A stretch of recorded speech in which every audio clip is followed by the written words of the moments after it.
ஆனால் மாடி படிக்கட்டில் ஏறி நின்றுட்டு வாங்க.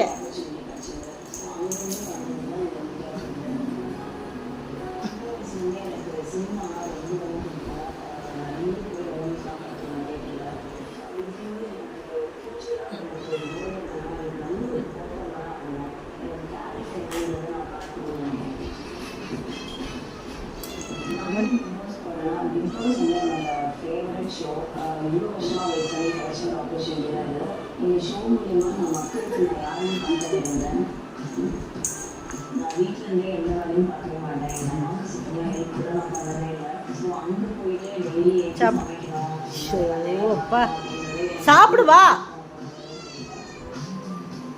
ஒவ்வொரு இடத்துக்கு போகும்போது என்னோட வாய்ஸ்லாம் ஒரு ரிஜெக்ஷனாக இருக்கும். ஸோ அதே வாய்ஸ் வச்சு தான் எனக்கு போஸ்ட் நான் செக் பண்ண நினைக்கிறேன்.